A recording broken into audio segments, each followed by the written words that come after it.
मार दी गई जी। वाह, मेरी बेटी मार दी गई, उन्होंने मार दी। कोई पैसे वाला गरीब पर झोली कर का बेटी मांगा ना, मैं समाज वालों से यही अपील करूंगी कि कोई अपनी गरीब बेटी किसी की झोली में मत डालना। साफ मना कर देना कि हमने तो बस ब्याह कोन्या है। अपनी झोपड़ी वाले का ब्याह दियो, पर कोई पैसे वाले का अपनी बेटी मत न ब्याहियो। सुथरी थी, लंबी थी, 90% नंबर आए थे मेरी बेटी का 12वीं में। मेरी बेटी का पुलिस में लगने का सपना था। प्रशासन से यही रिक्वेस्ट है मेरी, हाथ जोड़ के विनती है कि मेरी बेटी को इंसाफ दिलाने में मेरी मदद करें।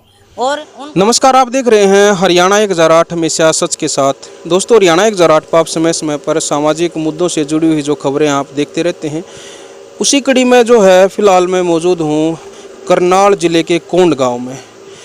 यहाँ पे जो आने का जो मकसद है, आपने जो है बैक टू बैक कई वीडियो आपने देखी होंगी। मामला वही है जो यहाँ की बेटी थी नेहा, कोंड गांव की। उसकी लगभग 1.5 साल पहले सफ़ेदों के डिडवाड़ा गांव में जो है उसकी शादी कर दी गई थी। और वहाँ पे अभी जो पीछे जो 17 अगस्त जो गई है, उसको जो है उसकी मृत्यु हो जाती है। वो हत्या थी या आत्महत्या थी, उसी बारे में जो है बात करने के लिए हम जो है उसके जो है मायके वाले हैं, उसकी माँ है, पूरा परिवार यहाँ पे मौजूद है। वो बात करने के लिए हम यहाँ पे आए हैं। इनसे जानेंगे कि इनका क्या कहना है कि किस तरह से वो घटना घटी और क्यों, मतलब इतनी बड़ी जो घटना जो है उसके साथ जो है उसके ससुराल में जो घटी है, क्या कुछ जो मामला था वो सारा जो है उसकी माँ से हम बात करेंगे। हमारे साथ हरियाणा 1008 पर वो जुड़ी है। राम राम जी। राम राम। देखिए, 17 तारीख को जो है उसकी जो डेथ हुई है वहाँ पे, क्या कुछ कहना आपका, आपको क्या लग रहा है वो, मतलब भाई किस तरह से उसकी मृत्यु हुई है? मार दी गई जी। वाह, मेरी बेटी मार दी गई, उन्होंने मार दी। क्या कारण रहा है? कारण ये रहा जी, कोई पैसे वाला गरीब पर झोली कर का बेटी मांगा ना, मैं समाज वालों से यही अपील करूंगी कि कोई अपनी गरीब बेटी किसी की झोली में मत डालना। साफ मना कर देना कि हमने तो बस ब्याह कोन्या है। अपनी झोपड़ी वाले का ब्याह दियो, पर कोई पैसे वाले का अपनी बेटी मत न ब्याहियो। उन्होंने हमारे पास झोली कर का बेटी मांगी थी जी। मेरी बेटी 12वीं क्लास में पढ़ी थी। उन्होंने मेरे तक आकर है कि अपनी बेटी मारता दे दे। सुथरी थी, लंबी थी, 90% नंबर आए थे मेरी बेटी का 12वीं में। मेरी बेटी का पुलिस में लगने का सपना था, ठीक है। और मास्टरों ने भी खूब उसका साथ दिया था कि बेटा हम तेरे साथ है, तेरे मम्मी पापा मैंने पता मजदूरी करके कमा रहे हैं, तेने पढ़ा रहे हैं, पर भगवान ने तेरे रंग रूप लंबाई हाइट सब कुछ अच्छे से दिया है, हम तेरे को कामयाब करेंगे। तो लड़की के ससुर जो थे, अब उन्होंने मेरे से हाथ जोड़ के जोड़ी करके ऐसे जोड़ी करके मांगा था मेरी बेटी को कि मैं तेरी बेटी को पढ़ाऊंगा, कामयाब बनाऊंगा, तू नहीं पढ़ा सकती, मैं कामयाब बनाऊंगा इसको, ठीक है जी। तो मैंने बस अपनी बेटी की पढ़ाई के लालच माँ का उनता अपनी बेटी दे दी। तो शादी तो 2 महीने पहले ही उन्होंने बोला कि इसका एडमिशन करवा दो ओपन से, क्योंकि शादी के टाइम में ये पढ़ाई नहीं कर पाएगी। उन्होंने हमको इतना भी बोला, हमने सोचा कि अच्छे आदमी होंगे तभी तो इतना बोल रहे हैं, क्योंकि गरीब आदमी की एक तो यही कमजोरी है कि वो सबसे जल्दी बातों पे विश्वास कर लेता है लोगों की। वो उसके अंदर पीछे की नहीं देखता बुराई क्या है, वो उसके सामने की अच्छाई देख लेता है, बस उसी पे उस पर भरोसा करके और विश्वास कर लेता है। तो मैंने सोचा कि बेटी तेरे तो बाग खुल गए, तेने तो पढ़ाने वाले मिल गए, मैं तो इतना के बरा पढ़ा पाऊँ कि ना पढ़ा पाऊँ हैं, तने तो तेरा घर बार इतना सुथरा मिल गया, तने तो पढ़ाने की कह रहे हैं। तो मैंने अपनी बेटी की सगाई वहाँ कर दी। मैंने ओपन से एडमिशन करवाया जी, मेरा ब्योत भी नहीं था, 4000 रुपये में उसका एडमिशन होया। तो उन्होंने शादी के बाद उसके पेपर भी नहीं दुआए। तो मेरी बेटी फिर रोई, मम्मी तू तनु को थी मैं पढ़ावेंगे, तो वह तो को ना पढ़ाते।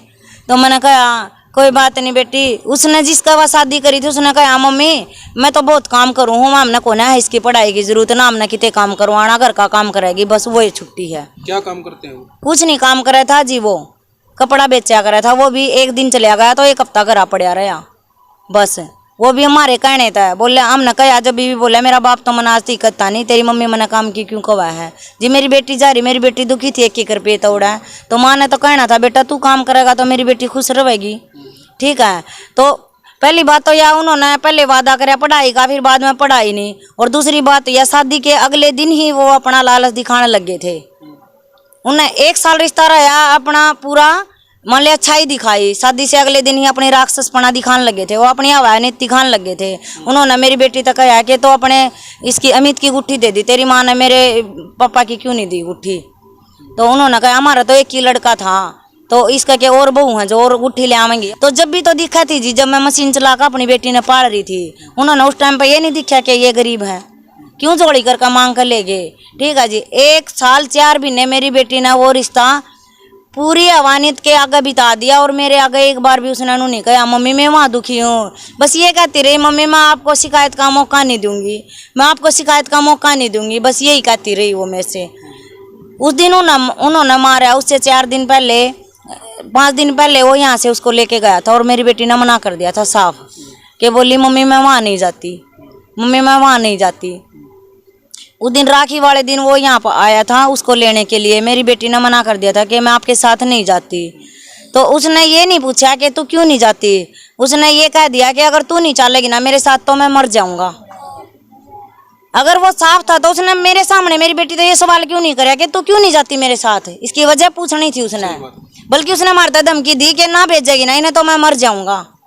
ठीक है, तो मेरे हस्बैंड ने उनको बिठा लिया और बोले कि बेटा तू मत मरा, हम भेज देंगे तेरे साथ। जबरदस्ती तो मेरी गुड़िया ने ले गया और वहां जाकर मार दी, 1 हफ्ते के अंदर मार दी उन्होंने। कैसे क्या कुछ किया होगा जो आपके अनुसार क्या लग रहा है आपको, किस तरह से मारा गया उसको पहले भी मारपीट करते थे वो। ठीक है, तो पहले मेरी बेटी ने मेरे तो नहीं बताया, एक डायरी में लिखा हुआ पाया है, उससे ही मेरे को ये पता चला कि पहले भी उसको इतना मारते थे पीटते थे। तो मैंने उसको बोला अमित को कि तू क्यों मारा है इसका। ठीक है, तो क्यों मारा है इसका, उसने कहा हाँ मम्मी मैं को नहीं मारता इसका, या झूठ बोला है। ठीक है, तो उसने वो आगे तो लेकर चला गया यहाँ तक। तो हम वहाँ पर गए तो वो वहाँ लिटा रखी थी, उन्होंने मेरे द्वारा फ़ोन कर दिया इसके पापा द्वारा कि थारी लड़की का तो दौरा पड़ रहा है, जल्दी से आ जाओ हम हॉस्पिटल में लेकर जाए हैं।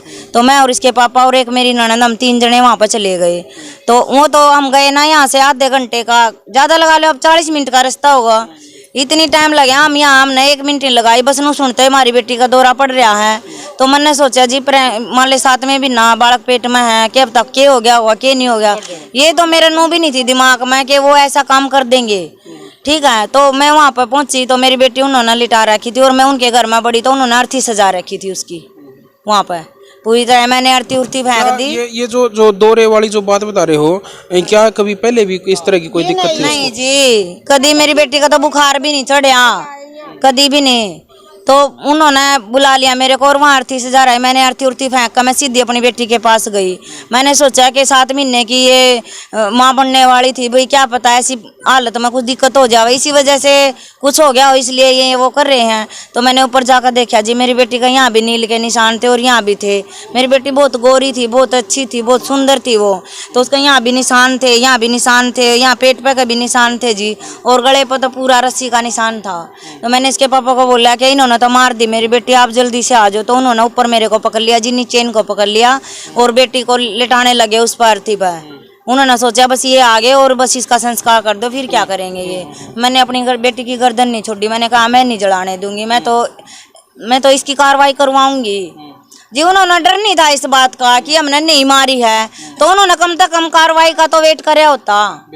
ठीक है, उन्होंने वहाँ एक बार भी मेरे से आके ये नहीं कहा कि जी आप कि ये अपने आप मरी है। वो अब कह रहे हैं ना, मैंने तो सुने आके वो अब ये कह रहे हैं इन्हें आत्महत्या करी है। उसने आत्महत्या करी थी तो पोस्टमार्टम का वेट क्यों नहीं कराया? नहीं, फिर आत्महत्या की थी तो मतलब परिवार को ये क्यों कहा गया कि भाई दौरा पड़ा है? दौरा पड़ा, तो यही तो सवाल उठता है। तो कानून को इसके बारे में कार्रवाई करनी चाहिए कि नहीं करनी चाहिए, आप ये बताओ। आज मेरी बेटी को 1 हफ्ता हो गया इस दुनिया से गए, तो एक ही बंदा अरेस्ट होया उनका, और उस टाइम पर हमने पोस्टमार्टम करवाया ना, उन्होंने खुले से मेरे को कह दिया था या तो अभी समझौता कर ले, नहीं चाल पड़ी है, कहाँ तक चालेगी तेरे कड़पा को जोड़े पकाएगी। हाँ, उन्होंने मेरे तो बस सिर्फ यही बात कही थी कि चाल पड़ी है, कहाँ तक जावेगी, जा कर ले तो इन्हें जो कुछ करना है। तो सिर्फ मैंने कहा कि मैं अपनी बेटी को इंसाफ दिलाऊंगी, मैं अकेली लड़ूंगी। ठीक है, तो मैंने उस टाइम पे अपनी बेटी का पोस्टमार्टम पे भेज दी वो। पुलिस वालों ने भी बोला कि आपकी सलाह चलेगी, आप जो कुछ भी कहोगे। तो मैंने कहा मैंने तो इंसाफ चाहिए और कुछ नहीं चाहिए। मेरी बेटी तो जाली है, समाज में और भी तो बेटी है, मेरे एक और बेटी है जी, मेरे भाई का, बहनों का, या पूरे समाज में और भी तो गरीब बेटी हैं, उनके साथ भी ऐसे ही धोखा करके मार देंगे अगर आज मेरी बेटी को मैं इंसाफ नहीं दुआऊंगी तो। बस जी मेरे को प्रशासन से यही रिक्वेस्ट है, मेरी हाथ जोड़ के विनती है कि मेरी बेटी को इंसाफ दिलाने में मेरी मदद करें और उनको सख्त से सख्त, कड़ी से कड़ी सजा दिलवाएं बस। तो भाई मामला जो है आपने जो है पूरा सुन लिया है। जो नेहा की जो मम्मी है उसने प्रॉपर तरीके से पूरी बात जो है शुरू से लेकर और लास्ट तक जो है पूरा मामला आपको बता दिया है। और देखिए सवाल जो है बिल्कुल कई सवाल यहाँ पे खड़े होते हैं कि जिस टाइम पे जब ये कार्रवाई कर रहे थे तो उन्होंने इनके मुताबिक ये कह रहे हैं कि उन्होंने ये कहा कि आपकी बेटी ने आत्महत्या कर ली, लेकिन पहले जो है इनको ये कहा गया कि भाई आपकी बेटी को जो है दौरा पड़ा है। देखिए दोनों बातों में मतलब अगर दौरा पड़ा हो तो भी मतलब उनका हक था उसको किसी हॉस्पिटल में लेके जाने का। मतलब जो है दौरा उसको जिस टाइम पे पड़ा है, रात को हुआ है या जिस टाइम भी हुआ है, तो मतलब उनकी जो बहू थी वो और 7 महीने की वो गर्भवती भी थी, पेट में जो है बच्चा था 7 महीने का, तो भाई उनका हक बना था उसको किसी हॉस्पिटल में लेके जाने का। और अगर मान ले उसने आत्महत्या भी की है, एक मतलब यहाँ पे एक सवाल एक और है, उनके मुताबिक अगर उसने आत्महत्या भी की है तो भी उनका हक बना था उसको किसी हॉस्पिटल में लेके जाने का। कोई ऐसा नहीं होता है भाई मतलब अगर कोई आत्महत्या भी करे या दौरा पड़े तो मतलब उसको जो है परिवार वाले मरने के लिए छोड़ दें।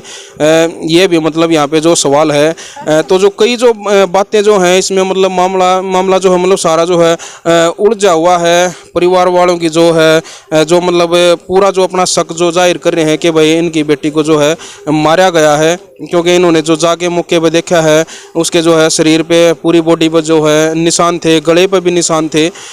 तो भाई और प्रशासन से जो है अपील भी कर रहे हैं। इसमें जो है अभी जो है पता लगा कि 2 बंदे जो है इसमें अरेस्ट भी हो चुके हैं, एक तो उसका हस्बैंड और एक उसका जो है ससुर। इसमें जो है 2 जो है हमारे जो है पुलिस प्रशासन के द्वारा जो उनको अरेस्ट कर लिया गया है। तो भाई जो है इसमें अच्छा एक बात और बताइए, जो इसमें आपको क्या लग रहा है कि इस मामले में और कौन कौन इन्वॉल्व हो सकता है उस परिवार को? और कौन कौन जी, एक उसकी सास है, एक उसके हस्बैंड है, एक उसके पति हैं, ठीक है, और एक उसका तीसरा है जी, जो बीच में एक बारी झगड़ा हो गया था हमारा, तो उन्होंने हाथ जोड़ कर मेरे तक कहा था कि मेरे पर भरोसा करके आप अपनी बेटी नहीं यहाँ छोड़ जाओ। तो उसने फिर उस भरोसे का हमारा मान क्यों नहीं रखा। उन्होंने कम से कम उनके घर में झगड़ा हो गया था या कुछ मार पिटाई हो गई थी, वो भी घर में मौजूद थे, तो उन्होंने एक बार फोन तो करना था, भाई मेरी नहीं चलती यहाँ पर, आप आपका अपनी बेटी ना कर ले जाओ। तो उन्होंने अपने भरोसे पर मेरी बेटी वहाँ पर रखी थी। और एक बुआ सास है जी, जो यहाँ आता है, यहाँ कोंडी है, उसकी शादी हो रही है जी, वो यहीं की रहने वाली हैं। तो वही मांग कर लेकर गई थी कि मेरा भतीजा है और खुश रखेगा तेरी बेटी ने, और तू मेरे तो दे दे, उन वैसे जोड़ी कर मांग कर लेकर गई थी जीवा। तो उस टाइम पर जब मेरी बेटी मारी गई तो उस टाइम पर वो वहीं मौजूद थी, ठीक है। तो अब पोस्टमार्टम रिपोर्ट में ये भी पता चल जाएगा किस टाइम मारी गई थी, ठीक है। तो उन्होंने हमारे पास 10 बजे फ़ोन कराया तो वो वहीं पर थी, उस टाइम पर मारी गई थी। तो उसने तो हमको ये बताना था कि सुमन मैं तेरी बेटी को लेकर गई थी, अरे इन्होंने मार दी, या वो खुद भी मर गई। चलो ये भी सोच लो 1 मिनट के लिए कि वो खुद भी मर गई। तो उन्होंने ये बताना था कि नहीं बताना था कि सुमन तो आकर अपनी बेटी ने संभाल ले, या मर गई या मार दी उन्होंने, ठीक है। उन्होंने मेरे को, मैंने 9:45 बजे भी उसके पास फ़ोन पर बात करी जी उससे, बिमला नाम है उस लेडीज़ का। तो उस टाइम पर भी वो रो रही थी, मैंने आवाज़ सुन रही थी। तो वो बोली सुमन तेरी बेटी का तो दौरा पड़ रहा है, हम हॉस्पिटल में तो लेकर आए हैं। तो एक पर्ची भी दिखा दो, वो मेरे तक कि कौन से हॉस्पिटल में लेकर गए। उन्होंने कहा कि हॉस्पिटल में लेकर गए हैं? हाँ जी, उन्होंने कहा अभी हॉस्पिटल से लेकर आए हैं, सुमन पता नहीं आँख नहीं खोल रही। मैंने उसने खुद कहा बिमला तू रो नहीं, मेरी बेटी। हॉस्पिटल का कोई प्रूफ भी होगा, कोई एडमिट कार्ड वगैरह कुछ तो होगा ना? तो प्रशासन ने मांगना चाहिए ना उन पर, क्यों नहीं मांग रही प्रशासन ने, क्यों नहीं हमें सबूत दिखा रही, भाई हम कार्रवाई कर रहे हैं, ये देखो हमने उन तक ये सबूत लिया है, भाई ये वो कार्रवाई करी है, हमने कुछ नहीं कार्रवाई दिखा रही हमें। तो हमें यकीन कैसे आएगा, मेरी तो जवान बेटी पैदा करके मैंने दी है, मेरा दर्द क्यों नहीं समझ रही प्रशासन ने। बस मेरी यही अपील है कि मेरी बेटी को न्याय मिले जी, बस। तो भाई ये मामला जो है आपने जो है देख लिया। जो है हम भी जो है हरियाणा 1008 के माध्यम से जो प्रशासन से ये अपील करते हैं कि जो है इस मामले में जो है एक प्रॉपर तरीके से जो है छानबीन की जाए और जो भी इसमें दोषी है उसके ऊपर जो है जल्द से जल्द और सख्त से सख्त कार्रवाई की जाए, क्योंकि ये मामला जो है ये एक बेटी का नहीं है, ये अपने देश की सारी बहन बेटियों का ये मामला है। मतलब आज इसके साथ हुआ है तो कल किसी और के साथ भी ऐसा हो सकता है। इसमें जो भी दोषी है उसको मतलब बख्शा नहीं जाना चाहिए और जल्द से जल्द और सख्त से सख्त उसके ऊपर कार्रवाई होनी चाहिए। ये हमारी भी अपील है और पूरे देशवासियों की अपील है, पूरे समाज की अपील है, ने आगे जो है पूरे परिवार की अपील है, पूरे कोंड गांव की अपील है हमारे प्रशासन से। तो भाई इस पर जो है सुनवाई जो है की जाए और जो है इस मामले में अगर और भी जो है कोई बात अगर सामने जो है निकल के आती है वो भी हम आपके सामने ज़रूर लेकर आवांगे। तब तक के लिए हमें दीजिए इजाज़त है। कैमरामैन अनिल कुमार के साथ हरियाणा 1008 के लिए मैं दिनेश कुमार। जय हिंद, जय हरियाणा।